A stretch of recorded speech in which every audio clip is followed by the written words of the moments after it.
The Epic of Gilgamesh, lessons from the oldest story ever told, chasing the unreachable. Imagine this, you're running a race, sprinting towards a finish line you can't see. Each step feels like progress, but every time you think you're close, the line moves further away. Life feels like that sometimes, doesn't it? We chase success, love, immortality, or meaning only to find ourselves still searching. This struggle is ancient. In fact, it's the essence of the Epic of Gilgamesh, the world's oldest story recorded.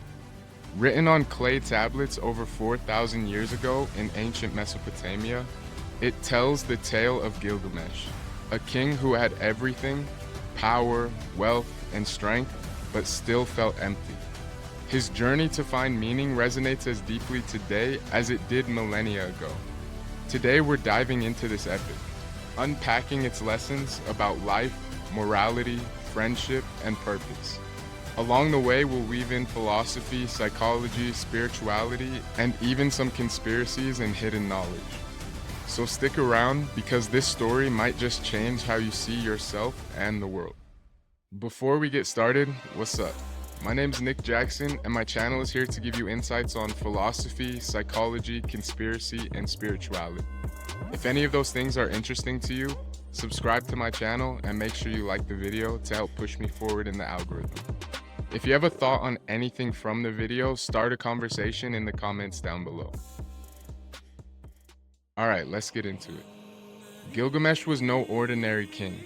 Described as 2/3 god and 1/3 man, he was a larger-than-life figure who ruled the city of Uruk.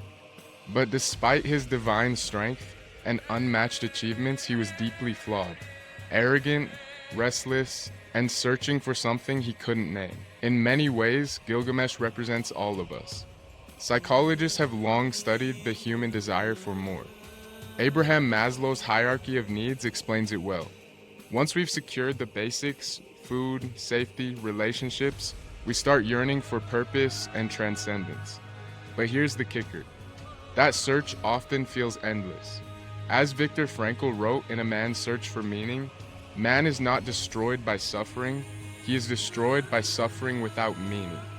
Gilgamesh's journey begins with his friendship to Enkidu, a wild man created by the gods to challenge him. Their bond transforms them both. Together, they conquer monsters and achieve great deeds. But when Enkidu dies, Gilgamesh is shattered. For the first time, he confronts the reality of death, and it terrifies him. Here's where the story takes a profound turn. Unable to accept his mortality, Gilgamesh embarks on a quest to find eternal life. He seeks out Utnapishtim, a man granted immortality by the gods after surviving a great flood. This story predates the biblical tale of Noah. Gilgamesh's desperation reflects a universal truth. Humans have always struggled to accept the inevitability of death. This fear drives everything from ancient myths to modern science. Think about it. Entire industries are built around the promise of anti-aging, of the hope of living longer. But is immortality the answer? Philosophers have debated this for centuries. As Soren Kierkegaard said, the most painful state of being is remembering the future, particularly the one you'll never have. In trying to outrun death, Gilgamesh loses sight of the present. And isn't that what we all do sometimes? We obsess over what's next, forgetting to appreciate what's now. From a psychological perspective, Gilgamesh's journey highlights the importance of acceptance. Studies show that people who come to terms with mortality often live more fulfilling lives. They focus on relationships, gratitude, and leaving a legacy. This ties into what psychologists call terror management theory. When we acknowledge our fears, we can channel them into meaningful actions. Gilgamesh eventually learns this lesson. Utnapishtim tells him that immortality isn't about living forever, it's about the impact we leave behind. When Gilgamesh returns to Uruk, he finally sees his city for what it is, a testament of his leadership, creativity, and humanity. The Epic of Gilgamesh isn't just a story, it's a spiritual allegory. Gilgamesh's divine and human sides symbolize the dual nature of existence. We are physical beings bound by time, yet we yearn for something eternal. This tension is at the heart of many spiritual traditions. The Sumerians believe in the pantheon of gods who controlled fate, while later philosophies emphasize inner transcendence. As Rumi, the Persian poet, wrote, "You were born with wings. Why prefer to crawl through life?" Gilgamesh's story reminds us that while we may not live forever, we are a part of something much greater. The city he builds, the relationships he forges, and the wisdom he gains, these are his immortality. Now let's touch on something intriguing.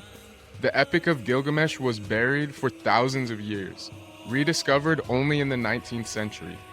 Some theorists argue that stories like this contain hidden truths about humanity's origins. For example, Gilgamesh's connection to Utnapishtim's flood parallels other ancient flood myths, suggesting a shared memory of a cataclysmic event. Could these stories point to advanced knowledge or lost civilizations? As Graham Hancock famously said, "We are a species with amnesia." Whether or not you believe in these theories, one thing is clear. Ancient stories hold wisdom that transcends time. They challenge us to question, explore, and seek deeper truths about ourselves and our world. So what does the Epic of Gilgamesh teach us about improving our mindset? First, it reminds us that life is a journey, not a destination. The search for meaning, like Gilgamesh's quest, is never straightforward, but it's where we grow. Second, it challenges us to embrace our humanity. We're not perfect, and that's okay. As Leonard Cohen sang, "There's a crack in everything, that's how the light gets in." And finally, it inspires us to leave a legacy. Whether it's through your work, your relationships, or the impact you have on others, your life matters. As Maya Angelou said, "People will forget what you said, people will forget what you did, but people will never forget how you made them feel." The Epic of Gilgamesh is more than a story. It's a mirror reflecting our deepest fears, hopes, and dreams. It challenges us to confront mortality, find meaning in the present, and strive for something greater. As you go about your life, remember this: you're writing your own epic every day. You don't have to be a king or a hero to make a difference. You just have to live with purpose, courage, and heart. As always, thanks for watching. Value learning, keep growing, and success will come. If this video gave you something to think about, share it with someone who loves exploring philosophy, psychology, and ancient wisdom. Let's start a conversation in the comments down below, and I'll see you in the next video. Peace.